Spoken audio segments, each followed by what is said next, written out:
Hi hello ನಮಸ್ಕಾರ. ನಾನು ನಿಮ್ಮ ಸ್ನೇಹಜೀವಿ ಸತ್ಯನಾರಾಯಣ್. ನಮ್ಮ ಈ ದಿನದ ಪ್ರಯಾಣ ಬೆಂಗಳೂರಿನ ದೊಡ್ಡಾಲದ ಮರದ ಹತ್ರ ಇರತಕ್ಕಂಥ ಶ್ರೀ ಆದಿಮುಕ್ತಿನಾಗ ದೇವಸ್ಥಾನಕ್ಕೆ ನಮ್ಮ ಈ ದಿನದ ಪ್ರಯಾಣ.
ಬೆಂಗಳೂರಿನಲ್ಲಿರುವ ಪ್ರಸಿದ್ಧ ಸರ್ಪ ದೇವಾಲಯಗಳಲ್ಲಿ ಮುಕ್ತಿನಾಗ ದೇವಾಲಯವೂ ಒಂದು. ಪುರಾಣದ ಪ್ರಕಾರ ಸುಬ್ರಹ್ಮಣ್ಯ ಸ್ವಾಮಿಯನ್ನು ಸರ್ಪಗಳ ಅಧಿಪತಿ ಎಂದು ಹೇಳಲಾಗುತ್ತದೆ. ಮುಕ್ತಿನಾಗ ಕ್ಷೇತ್ರದ ಮುಖ್ಯ ದೇವರು ಸುಬ್ರಹ್ಮಣ್ಯ ದೇವರಿಗೆ ಮತ್ತೊಂದು ದೇವರು ಎಂಬ ನಂಬಿಕೆ ಇದೆ. ಮುಕ್ತಿನಾಗ ದೇವಾಲಯವು ಬೆಂಗಳೂರಿನ ಮೈಸೂರು ರಸ್ತೆಯ ಬಳಿಯ ರಾಮವಳ್ಳಿಯಲ್ಲಿದೆ. ಕೆಂಗೇರಿಯಿಂದ ಕುಂಬಳಿಗೋಡಿನಲ್ಲಿರುವ ರಾಜರಾಜೇಶ್ವರಿ ದಂತ ಕಾಲೇಜಿನ ಕಡೆಗೆ ಮೈಸೂರು ರಸ್ತೆಯನ್ನು ತೆಗೆದುಕೊಳ್ಳಿ. ನಂತರ ದಂತ ಕಾಲೇಜಿನಲ್ಲಿ ಬಲಕ್ಕೆ ತಿರುಗಿ ಸುಮಾರು 6 ಕಿಲೋಮೀಟರ್ ಪ್ರಯಾಣಿಸಿ ಮುಕ್ತಿನಾಗ ದೇವಾಲಯವನ್ನು ತಲುಪಬಹುದು. ಮುಕ್ತಿನಾಗ ದೇವಾಲಯದ ಇತಿಹಾಸ. ಈ ಪ್ರದೇಶವನ್ನು ಮೊದಲು ಜುಂಜಪ್ಪನ ಬಯಲು ಎಂದು ಕರೆಯಲಾಗುತ್ತಿತ್ತು. ಜುಂಜಪ್ಪ ಬೇರೆ ಯಾರೂ ಅಲ್ಲ, ಈ ಪ್ರದೇಶದ ಸರ್ಪದೇವತೆ. ಈ ಪ್ರದೇಶದಲ್ಲಿ ವಾಸಿಸುತ್ತಿದ್ದ ಹಾಗೂ ಈ ಪ್ರದೇಶವನ್ನು ಕಾಯುವ ನಿಜವಾದ ದೇವರು ಜನರು ಹೊಂದಿದ್ದರು.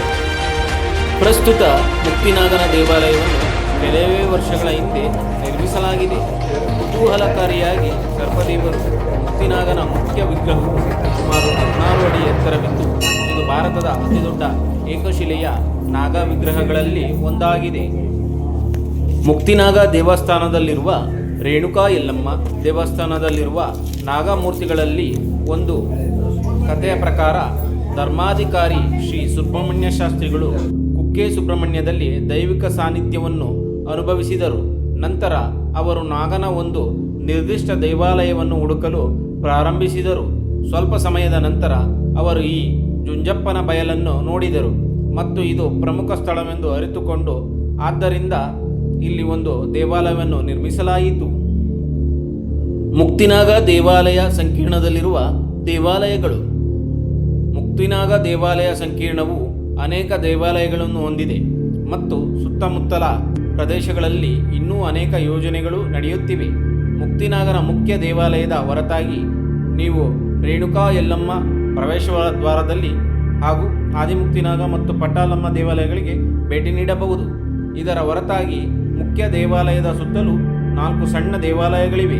ಈ ದೇವಾಲಯಗಳು ನರಸಿಂಹ ದೇವರು, ಶಿವದೇವರು, ಸಿದ್ಧಿವಿನಾಯಕ ಮತ್ತು ನೀಲಾಂಬಿಕೆ ದೇವಿಗೆ ಸಮರ್ಪಿತವಾಗಿವೆ. ಇತರೆ ಆಕರ್ಷಣೆಗಳು. ಭಕ್ತರು ಹಲವಾರು ನಾಗ ವಿಗ್ರಹಗಳನ್ನು ಸ್ಥಾಪಿಸಿರುವ ಸ್ಥಳವಿದೆ. ನೀವು ಈ ಸ್ಥಳವನ್ನು ವಿವಿಧ ನಾಗ ಪ್ರತಿಮೆಗಳೊಂದಿಗೆ ನೋಡಬಹುದು. ಮುಖ್ಯ ದೇವಾಲಯದಲ್ಲಿ ವಿಶೇಷ ಪೂಜೆಗಳನ್ನು ಸಲ್ಲಿಸಬಹುದು. ದೇವಸ್ಥಾನದಲ್ಲಿ ಮಹಾಭಿಷೇಕ, ಸಪರಿವಾರ ಸೇವೆ, ಕ್ಷೀರಾಭಿಷೇಕ ಮತ್ತು ಸರ್ಪ ಸಂಸ್ಕಾರವನ್ನು ಮಾಡಬಹುದು. ಸರ್ಪದೋಷ ನಿವಾರಣಾ ಪೂಜೆಗಳು. ಸರ್ಪದೋಷ ಪರಿಹಾರ, ಸರ್ಪಶಾಪ ನಿವಾರಣೆ ಪೂಜೆಗಳು, ನಾಗಪ್ರತಿಷ್ಠೆ, ನಾಗಮೂರ್ತಿಯನ್ನು ಸ್ಥಾಪಿಸುವುದು, ಆಶ್ಲೇಷ ಬಲಿ, ಪ್ರದೋಷ ಪೂಜೆ ಇತ್ಯಾದಿಗಳನ್ನು ಇಲ್ಲಿ ಮಾಡಬಹುದು.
ಇದೆ.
ಶ್ರೀ ಶ್ರೀನಿವಾಸ ಸಾಲಿಗ್ರಾಮ ದೇವಸ್ಥಾನ ದೇವಾಲಯದ ದಂತಕಥೆ. ಶ್ರೀ ಶ್ರೀನಿವಾಸ ಸಾಲಿಗ್ರಾಮ ದೇವಸ್ಥಾನದ ಇತಿಹಾಸವು ಸಾವಿರಾರು ವರ್ಷಗಳ ಹಿಂದೆ ಶ್ರೀರಾಮನು ಅಯೋಧ್ಯೆಯಿಂದ ತನ್ನ ರಾಜ್ಯದಿಂದ ಗಡೀಪಾರು ಮಾಡಲ್ಪಟ್ಟಾಗ ಪ್ರಾರಂಭವಾಗುತ್ತದೆ.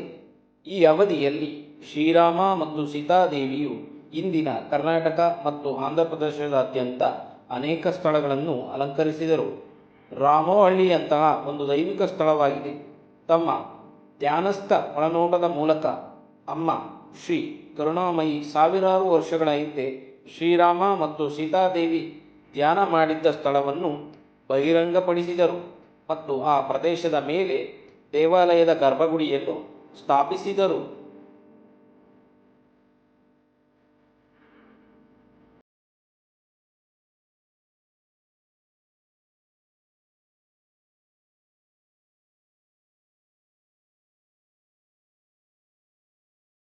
ತಿರುಮಲದಲ್ಲಿರುವಂತೆ ನಿಗೂಢ ವೈಖಾನಸ ಆಗಮಶಾಸ್ತ್ರದ ಪ್ರಕಾರ ನಿರ್ಮಿಸಲಾದ ಈ ದೇವಾಲಯವು ಶ್ರೀ ವೆಂಕಟೇಶ್ವರ, ಶ್ರೀ ಪದ್ಮಾವತಿ ದೇವಿ, ಶ್ರೀ ಗೋದಾದೇವಿ, ಶ್ರೀ ಒಕುಲಮಾತಾ, ಶ್ರೀ ಭೂವರಸ್ವಾಮಿ, ಶ್ರೀ ವೇಣುಗೋಪಾಲ ಸ್ವಾಮಿ, ಶ್ರೀ ಯೋಗಾನಂದ ನರಸಿಂಹಸ್ವಾಮಿ ಮತ್ತು ಶ್ರೀ ರಾಮಚಂದ್ರ ಸ್ವಾಮಿಗಳ ದೇವಾಲಯಗಳನ್ನು ಹೊಂದಿದೆ. ದೇವಾಲಯದೊಳಗೆ ನಡೆಯುವ ವಿಧಿವಿಧಾನಗಳು ಮತ್ತು ಆಚರಣೆಗಳು ತಿರುಮಲದಂತೆಯೇ ಇರುತ್ತವೆ ಮತ್ತು ಇಲ್ಲಿನ ಭಗವಂತ ಸ್ವಯಂಭೂ ಸಾಲಿಗ್ರಾಮ ಶಿಲೆಯವನು. ಅಂತಹ ದೇವಾಲಯವು ಭಾರತದಲ್ಲಿ ಇದೇ ರೀತಿಯ ಮೊದಲನೆಯದು ಮತ್ತು ಇದು ನಿಜವಾಗಿಯೂ ನಾರಾಯಣನ ಭಕ್ತರಿಗೆ ಒಂದು ಆಶೀರ್ವಾದವಾಗಿದೆ. ಶ್ರೀನಿವಾಸ ಸಾಲಿಗ್ರಾಮ ದೇವಾಲಯವು 75,000ಕ್ಕೂ ಹೆಚ್ಚು ಪವಿತ್ರ ಸಾಲಿಗ್ರಾಮ ಶಿಲೆಗಳನ್ನು ಹೊಂದಿದೆ. ಇವು ಭಗವಾನ್ ಮಹಾವಿಷ್ಣುವಿನ ಪ್ರಜ್ಞಾಪೂರ್ವಕ ಜೀವಂತ ಸಾಕಾರವಾಗಿವೆ. ಅವರ ಪವಿತ್ರ ಅಮ್ಮ ಶ್ರೀ ಕರುಣಾಮಯಿ ಅವರು ಫೆಬ್ರವರಿ 12, 16, 2017 ರಂದು ಅತ್ಯಂತ ಭವ್ಯವಾದ ಮಹಾಕುಂಭಾಭಿಷೇಕದೊಂದಿಗೆ ಅಪರೂಪದ ಮತ್ತು ವಿಶಿಷ್ಟವಾದ ಸಾಲಿಗ್ರಾಮ ದೇವಾಲಯವನ್ನು ಪ್ರತಿಷ್ಠಾಪಿಸಿ ಉದ್ಘಾಟಿಸಿದರು.